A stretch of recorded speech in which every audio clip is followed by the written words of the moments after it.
Hello మసూదరావు గారు, మీరేమంటారు? Present జరుగుతున్నటువంటి సిచ్యువేషన్స్, వస్తున్నటువంటి ఊహాగానాలు, స్పెక్యులేషన్స్ ఇవన్నీ చూసిన తర్వాత తెలంగాణ కాంగ్రెస్ లో ఏం జరగబోతోంది? నిజంగానే లీక్ చేస్తున్నది ఎవరో కనిపెడతారా? చాలా మంది పేర్లు వస్తున్నాయి, అంటే పక్కన అంటే బీజేపీ నేతల నుంచి కొన్ని పేర్లు వస్తున్నాయి, వీరే కావచ్చు వీళ్ళే కావచ్చు, ఇట్లా చాలా పేర్లు వస్తున్నాయి. అప్పుడు మనం డిస్కస్ చేసుకుంటూ పోతే సరిపోదు. మీరేమంటారు, ఏం జరగబోతోంది? దీంట్లో అన్నెసరిగా బీజేపీని లాగిన్లు తన వాళ్ళ తప్పులు వాళ్ళు సరిదిద్దుకోలేక ప్రతిపక్షం మీద ఇంకొక పార్టీ మీద నిబంధన పెట్టడం కరెక్ట్ కాదు. కారణం ఏంటంటే కాంగ్రెస్ పార్టీ జాతీయ పార్టీ, దానికి సంబంధించి లీగల్ సెల్ ఉంటది, చాలా పెద్ద వ్యవస్థ ఉంటది. 70 ఏళ్ళ నడిపించినటువంటి వ్యవస్థలో ఉన్నటువంటి వాళ్ళు రతిరాజ మహారాజులు ఉన్నటువంటి కాంగ్రెస్ పార్టీ ఇవాళ ఫామ్ 36 ఏదైతే ఇప్పుడు ఎన్నికల పిటిషన్ ఏదైతే నింపేది ఉంటుందో ఆ నామినేషన్ పత్రంలో, దాంట్లో సమాచారము ఇవ్వలేదనే ఒక కోణంతో ఈరోజు తిరస్కరణకు గురైంది. ఆ తిరస్కరణకు గురైనటువంటి సందర్భంలో మరి మధ్యప్రదేశ్ లో జరుగుతున్నటువంటి ఆ ఎన్నికకు తెలంగాణలో ఉన్నటువంటి అంశం అక్కడ దాకా చేరిందంటే కారణము భారతీయ జనతా పార్టీ కూడా వాళ్ళకు ఉన్నటువంటి సోర్స్ వాళ్ళు కూడా ఉపయోగిస్తారు కదా. ఒక వ్యక్తి ఇప్పుడు వాళ్ళ పెద్దలు చెప్పినట్టు అక్కడ 2 సీట్లు ఆల్రెడీ ఉన్నాయి, 3వ సీటు కూడా మాకు కావాలి అని చెప్పి ఆలోచనలో వాళ్ళు ఉన్నటువంటి సందర్భంలో కాంగ్రెస్ పార్టీలో ఈ కుప్పిగంతులు కప్పలాగా జంప్ చేసేటువంటి అవకాశాలు ఉన్నాయి. ఎందుకంటే వాళ్ళు ఓట్లు అటు ఇటు మారుస్తూ ఉంటారు, వాళ్ళ పార్టీకే వేయాలని కాకుండా వాళ్ళు క్రాస్ ఓటింగ్ కూడా చేసే అవకాశాలు, అంత నిబద్ధత నిజాయితీ ఉంటాయి అన్నట్టు వాళ్ళ దగ్గర. అంటే మన కాంగ్రెస్ వాళ్ళు ఎట్లుంటారు అనే దాన్ని క్లియర్ గా చెప్పిండ్రు వారు. అంటే క్రాస్ ఓటింగ్ కూడా చేసే అవకాశాలు కూడా ఉంటాయి. ఒకవేళ అది కాకపోతే నామినేషన్ సందర్భంలో ఎట్లా దాన్ని తీసేయాలనే ఆలోచన కూడా ప్రతిపక్ష పార్టీ ఆ ప్లేస్ లో ఎవరున్నా కూడా, అది ఆ ప్లేస్ లో కాంగ్రెస్ ఉన్నా, బీజేపీ ఉన్నా, ఇంకే పార్టీ ఉన్నా కూడా ఎదుటి వ్యక్తి నామినేషన్ తిరస్కరణ గురైతే ఈజీగా సక్సెస్ అవుతామనే ఆలోచన కూడా వాళ్ళు ఉంటుంది. కాబట్టి భారతీయ జనతా పార్టీ కూడా లీగల్ సెల్ ఉంటుంది, వాళ్ళకు ఉన్నటువంటి ఎసెట్స్ తోటి, వాళ్ళు తెలంగాణలో ఉన్నటువంటి నాయకత్వం తోటి కూడా మన నటరాజన్ సంబంధించినటువంటి అంశంలో ఎక్కడెక్కడ అంటే వచ్చినటువంటి స్టేట్ నుంచి కూడా మన కేసులు ఉన్నాయనేటివి కూడా దేశవ్యాప్తంగా ఎక్కడన్నా ఏమైనా జరిగిన దాని మీద కూడా ఆమె పైన ఖచ్చితంగా పార్టీ ఆలోచన చేస్తుంది. అది ఒక పరంగా అది ఒకటి కావచ్చు. కానీ ఇక్కడ భారతీయ జనతా పార్టీ ఏమంటుంది, అక్కడ ఉన్నటువంటి మంత్రి ఇప్పుడు మీరు మాటల్లో చెప్పిన సందర్భంలో హైదరాబాద్ నుంచే లీక్ అయి వచ్చింది, కాంగ్రెస్ పార్టీ వాళ్ళే చెప్పిండ్రు అనే అంశం కూడా వీళ్ళ పెద్ద తెర మీదకి వస్తుంది. అది కూడా ఆరోపణ బీజేపీ వాళ్ళు అక్కడ మధ్యప్రదేశ్ నుంచి బాధ్యత గల వ్యక్తి చెప్పిండ్రు, ఇది ఎవరో చెప్పలేదు, మీ పార్టీ వాళ్ళే చెప్పిండ్రు అనే అంశం తెర మీదకి వచ్చింది. కాబట్టి ఖచ్చితంగా కాంగ్రెస్ పార్టీకి సంబంధించినటువంటి పెద్దలు ఇక్కడ దురదృష్టం ఏంటంటే కాంగ్రెస్ పార్టీలో దీపాదాస్ మున్సి కూడా ఇక్కడ ఇన్ఛార్జ్ గా వచ్చిండ్రు గతంలో ఎలక్షన్స్ ముందు సందర్భంలో ముందు మన స్టేట్ ఎలక్షన్స్ ముందు వచ్చినప్పుడు ఆమె తెలంగాణలో అధికారం రావడానికి ఆమె కింది స్థాయి వరకు, గ్రౌండ్ స్థాయి వరకు కూడా పోయి చిన్న చిన్న కమ్యూనిటీస్ లో కూడా పోయి అక్కడ పోయి టీలు తాగడము, ఇళ్లలో పోయి భోజనాలు చేయడము, తెలంగాణ ఉద్యమకారులను కలవడము, తెలంగాణ అమరుల కుటుంబాలను కలవడము, తెలంగాణలో ఉన్నటువంటి మేధావి వర్గం అనుకున్నటువంటి వ్యక్తులను కలవడము, ఈ విధంగా చాలా అంశాల్లో ఆమె ముందుకు పోయి తెలంగాణ రాష్ట్రంలో కాంగ్రెస్ రావడానికి కూడా ఆమె చాలా విషయ ప్రయత్నం చేసి ముందుకు వచ్చింది.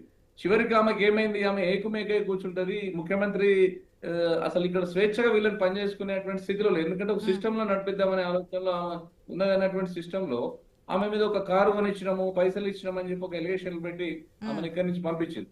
ఆమెను పంపించిన తర్వాత మీనాక్షి నటరాజన్ గారు వచ్చిన తర్వాత వారు కూడా చాలా సాదా సీదా ఒక గాంధేయ వాదంతో చాలా సింపుల్ లివింగ్ ఆమెది. అంటే రాజకీయాల్లో ఒక మోడల్, అంటే రాజకీయాలలో ఉండాల్సినటువంటి వ్యక్తులు ఏ విధంగా ఆదర్శంగా ఉండాలి అనే రోల్ మోడల్ గా ఆమె రాజకీయాలు చూపించింది. కానీ ఇప్పుడు ఉన్నటువంటి ప్రస్తుతం సూట్ కాదు. ఎందుకంటే ఇప్పుడు అంతా కూడా రాజకీయాలు అంటేనే మోసం, కుట్ర, దగ, ఈ రియల్ ఎస్టేట్ మాఫియా, దీంట్లో ములాఖత్ అయి ఉంటేనే వాళ్ళ ఒక లీడర్ గా చెల్లమనేటువంటి పరిస్థితి ఉన్నటువంటి సందర్భంలో ఈ నటరాజన్ గారు ఇవాళ కొనసాగడం అంటే ఇవాళ జరిగిన పరిస్థితి మనకు కనబడుతుంది. వారు కూడా ఇక్కడ తెలంగాణలో జరిగినటువంటి చాలా అంశాల్లో హెచ్సివికి సంబంధించి ఆ యూనివర్సిటీ సంబంధించిన అంశాలకు సంబంధించిన దాంట్లో కూడా ఆమె జోక్యం చేసుకొని తప్పు జరిగింది అని చెప్పి ఆమె డైరెక్ట్ గా చెప్పింది, బాహాటంగా చెప్పి పొరపాటు జరిగిందని చెప్పి అన్నటువంటి అంశాలు చాలా రియల్ ఎస్టేట్ సంబంధించినటువంటి ఈ పార్టీ తీసుకున్నటువంటి తప్పుడు విధానాలలో కూడా ఆమె ఇన్వాల్వ్ అయింది. ఇవన్నీ కూడా కురగరానికి కుయ్యగా ఆమె ఈ ప్రాంతం నుంచి తయారైన సందర్భంలో ఇప్పటికే తెలంగాణ కాంగ్రెస్ లో అనేక అంశాలు కదా, ఒకటి కాదు రెండు కాదు, ప్రతి దాని గురించి మనం డిస్కస్ చేస్తూనే ఉన్నాం. అది నుమాన్ గారు కూడా తెలుసు, ప్రతి అంశాన్ని డిస్కస్ చేసిన ఆయన కూడా మాట్లాడుతున్నారు. స్వేచ్ఛ మాకుంటుంది, అది మేము చెప్పుకోవడానికి మా స్వేచ్ఛ ఎట్లాంటిదంటే మేము బహిరంగంగా అది మా హక్కు, మాకున్నటువంటి హక్కు ఎవరికీ లేదు, ఏ పార్టీకి లేదు అంత స్వేచ్ఛగా మాట్లాడడానికి మేము హక్కు కల్పిస్తూ ఉంటాం. ఏదైనా పార్టీ బయటకు వచ్చి మాట్లాడంటే వాళ్ళకి కొన్ని రూల్స్ లేదంటే మాట్లాడకుండా ఉండడానికి చర్యలు ఉంటాయి. మాకు అట్లాంటిది లేదు. స్వేచ్ఛగా ఎవరైనా ఏదైనా మాట్లాడడానికి అవకాశం కల్పిస్తామని చెప్పి అనేక సందర్భాల్లో నుమాన్ గారు కూడా చెప్పారు. ఇదేం తెలంగాణ కాంగ్రెస్ లో ఫస్ట్ టైం కాదు, ఇది చివరికి కావాలని చెప్పి కోరుకుంటున్నాం. కానీ రీప్లేస్మెంట్ సంబంధించి ఏమంటారు?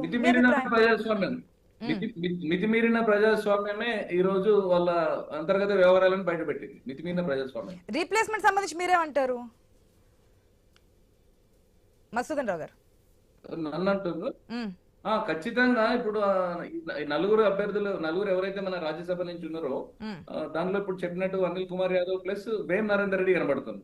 కారణం ఏంటంటే ఇక్కడ రాష్ట్ర ముఖ్యమంత్రి రేవంత్ రెడ్డి గారు ఉన్నారు, మరి ఇక్కడ నుంచి మహేష్ కుమార్ గౌడ్ ఉన్నారు.